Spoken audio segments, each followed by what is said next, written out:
What's going on, guys? This is Keydron with 924 Photography, and today I'm going to show you how to sharpen your portraits in post. Let's run that intro.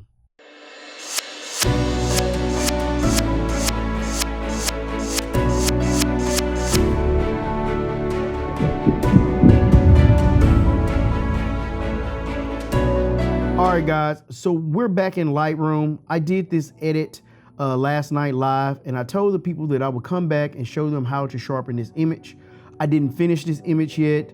I still have like some areas that I need to fix here in the hair and all that kind of stuff, and you know, the highlights on the face. But we're gonna show you how to sharpen the image. So first, what we want to do is, if you're on a Mac, you want to hit Command E. It's going to bring up this box right here, and I'm just going to edit the original. We're going to open up Photoshop. All right, so now since we're in Photoshop, let's let that load up.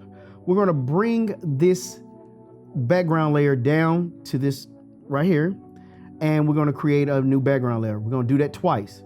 Once you do it twice, you want to come up into your blending mode, and you want to change it to vivid light.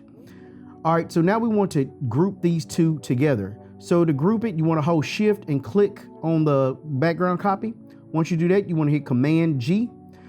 Command G is going to make it into a group. Once you do a group, we're going to go down here and we're going to change it to overlay.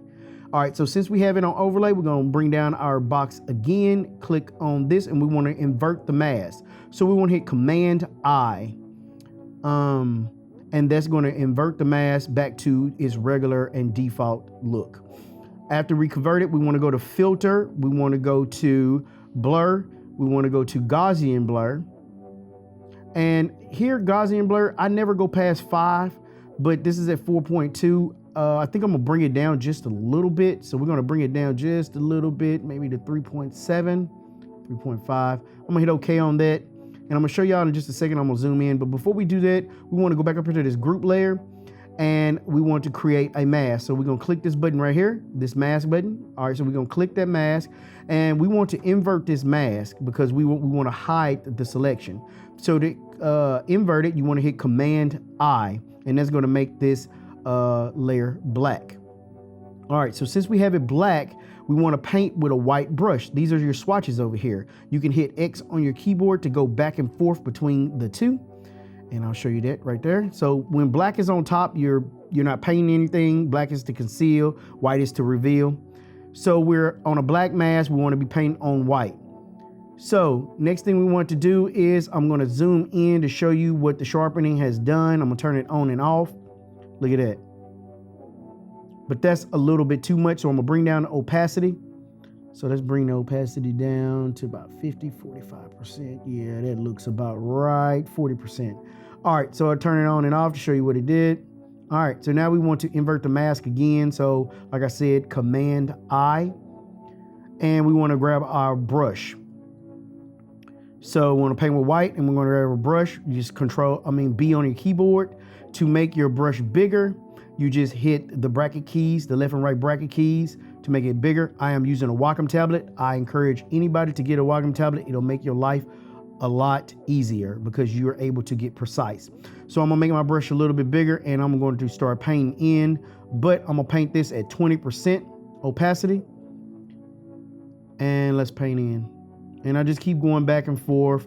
This is just building up this selection. So you want to keep it building up, and we'll go over to the other eye and we'll do that into the eye. Yep, just like that. We're going to do the eyebrows.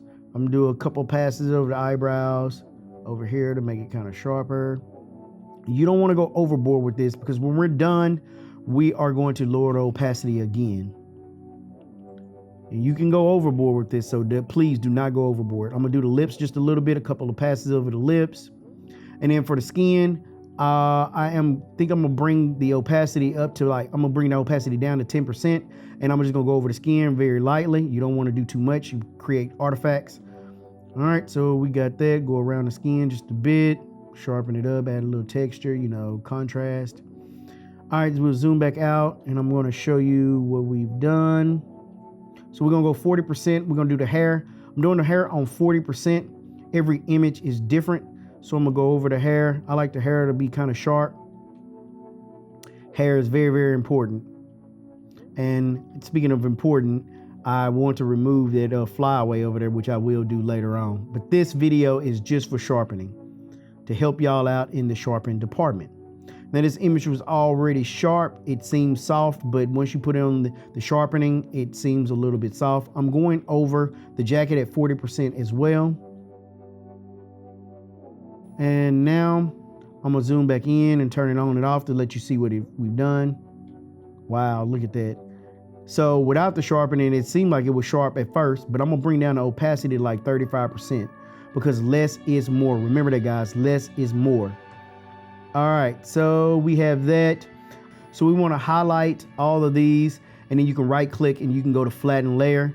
But what I'm gonna do is I'm gonna hit Shift Command E on my Mac to flatten the layer, and I'm gonna send it back over to Lightroom. So since we're over back in Lightroom, it has been sharpened. I'm gonna zoom in just to show you how it looks. Oh man, that looks great. And this, guys, is how I sharpen my portraits. Like I said, don't go overboard. If this tutorial has helped you, then I want you to like, comment, and subscribe. You can share it on your Facebook or Instagram and just tell your people about it that need to know. Also, down below is my kit. If you ever want to know what I use in my editing, you can go to mykit.com. The link is below, and you can see that there. So I'll see y'all soon, and I'll see you in the next video. Peace out.